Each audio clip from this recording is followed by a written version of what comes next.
Alibebeshwa jina la Project Moi, ndivyo Uhuru Muigai Kenyatta alivyobisha hodi ulingo wa siasa humu nchini. Ukomavu wake wa siasa umezungukwa na masuala mengi, ikianza na mwaka 1907 alipopata pigo la kwanza kwa kushindwa kiti cha ubunge Gatundu. Kama ilivyo, mwana huanza kwa kutambaa kabla ya kutembea. Hatua za Uhuru Kenyatta zimechukua muda wa miaka 10. Alihitimu kisiasa alipong'oka KANU na pia aliingia katika historia kama kiongozi wa kwanza wa upinzani kumuunga mkono rais aliyekuwa madarakani. Na kipenga kikilia mwaka 2013, Uhuru Kenyatta anapania kuweka alama yake ya kisiasa. Alama hiyo lakini ni bado kitendawili, hasa ukichukulia kwamba jinamizi la ICC linamwandama. Katika makala ya Kinyang'anyiro Ijumaa hii, Munira Muhammad anachambua ukomavu Uhuru Kenyatta tangu aridhishwe uongozi na rais mstaafu Daniel Moi.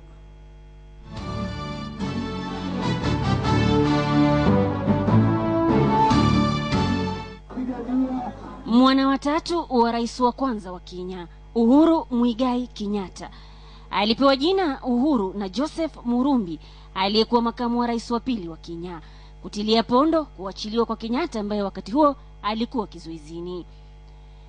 Kijana huyu ni Uhuru Kenyatta. Bana namna hiyo.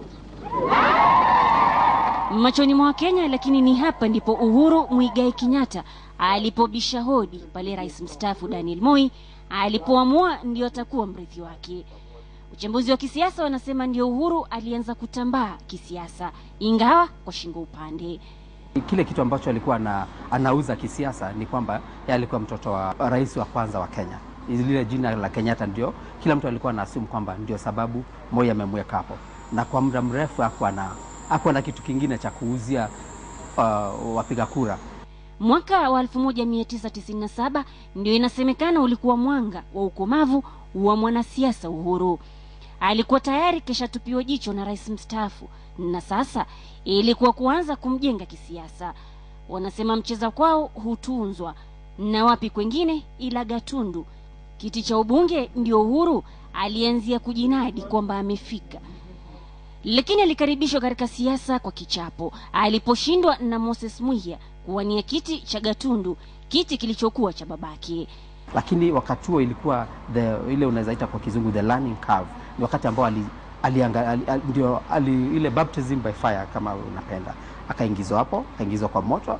Kutoka hapo akapata ile unaweza sema lessons za kisiasa, na kutoka wakati huo nafikiri hajaangalia nyuma, hajarudi nyuma.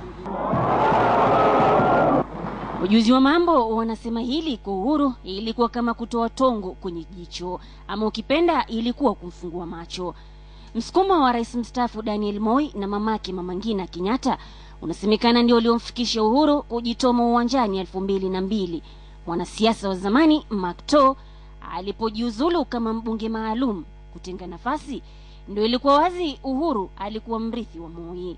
They wanted to create a room for Uhuru, and they asked me to resign. Kuna mtu ambaye amesukumwa. Hawa watu wote ni warika yangu mzee. Huyu ni grandfather, huyu ni grandfather, huyu pia ni grandfather. So makosa tu ni kuchelewa kuoa, lakini tulikuwa kazini. Lakini tunafanya mbinu tuwashike. Tutawashika tu hivi karibuni. When Uhuru Kenyatta was growing up as a little boy, I believe the wazir around him convinced him that his father is one who invented the presidency. So for him then, the presidency became like a toy. This kind of toy that you play around with. After all, it is my father who invented this presidency thing that is a toy for me to play around with. Kwa Uhuru kuwa mgombezi wa urais wa KANU 2002 ndio ilikuwa kipengee cha wanasiasa wakongwe wa KANU kung'atuka. Uchaguzi wa 2002 ambao Uhuru walishindwa na Mwai Kibaki, wajuzi wa mambo wanasema ndio ilikuwa hatua nyingine ya kumkomaza kisiasa. Now concede that Mr. Mwai Kibaki will be the third president of the Republic of Kenya. Alikuwa ule unaweza ita kwa kizungu reluctant candidate. Alikuwa anasukumiwa hapo na rais mstaafu, na watu walikuwa na wasiwasi kwa nini rais mstaafu Moi anamsukuma Uhuru ndio awe candidate. Kuna wakati huo kila mtu katika chama cha KANU alikuwa anaangalia na Uhuru ametokea wapi. Kipenga cha 2013 kikilia, wachambuzi wanasema Uhuru Muigai Kenyatta ni tofauti na yule aliyebebeshwa jina la mradi wa Moi 2002. Juzi wa kisiasa wanasema kwa Uhuru kuonyesha ukomavu ilikuwa ni kulivua vazi la project. 2005 alipoungana na ODM, wakati huo kumpinga Rais Mwai Kibaki na kielelezo cha katiba, ndio Uhuru anasemekana alianza kuvunja ungo. Katika uwanja huu ambao mimi nasimama siku ya leo, yeye ndio alitoa wembo ule ulinyoa mimi. Na leo kwa sababu wamesahau wakati walifika, huo wembe ndio utanyoa hao kule wako sasa. Huo wembe huo na utabadilishwa kwa sababu bado ni mpya, ni wa miaka miwili tu.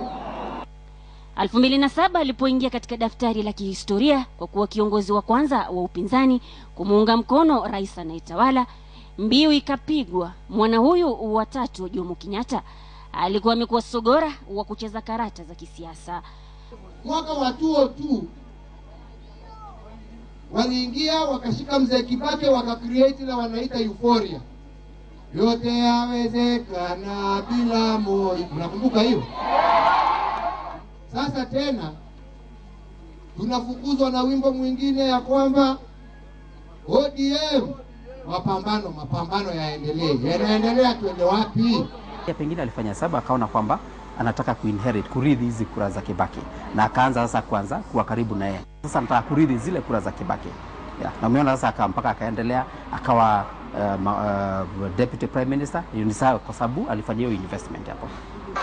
Ndugu yangu kufanya kazi. Na alihitimu pale alipoondoka KANU na kujenga TNA. Uhuru Muigai Kenyatta alikuwa na ujumbe mmoja tu kwa wapinzani wake: amekomaa kisiasa. Uamuzi wa kuchagua ubaki na Wakenya na mikononi ya Wakenya. Wale wetu wengine wa kule nje, tafadhalini wachague viongozi wao huko. Wakitaka kufanya kazi na sisi, tuko tayari kufanya kazi na hao. Kama hawana haja na sisi, sisi pia hatuna haja na hawa. Yao ni kama ile ya fisi. Ile fisi ambayo inafuata mtu kwa sababu inaona mkono ukienda namna hii. Fisi inafikiria, hii mkono utaanguka lini nikule. Wajua ya kwamba watagojea na mwishowe vile wamefikiria ya kwamba itaenda, Mwenyezi Mungu mwenyewe atapanga mengine. Nichukue nafasi hii kuwashukuru wale wote ambao ni waandishi wa magazeti na wana NGO wote kwa sababu ya nduru yao ya kusema sistahili kuendelea kukaa katika hiyo ofisi, kwa sababu sasa wamenipatia masaa ya kuzunguka taifa kuongea na Wakenya wenzao. Uhuru has learned from Ruto that if you go and try to bembeleza Mzee Kibaki, hey man, give it to me, Kibaki will not do it. So instead of slaughtering that goat, Uhuru has gone and he's grabbed it from Kibaki and is running with it. Mjadala umechacha iwapo jinamizi la ICC linalomwandama ndio itakuwa msumari wa mwisho katika sanduku la kisiasa la Uhuru, au ngoma ya 2012 ndio itakuwa kilele cha ukomavu wake katika ulingo wa siasa, akibahatika kumrithi Mwai Kibaki si mkoa wakati tu bali katika makazi haya ya Ikulu. Munira Muhammad, makala ya Kinyang'anyiro, KTN leo.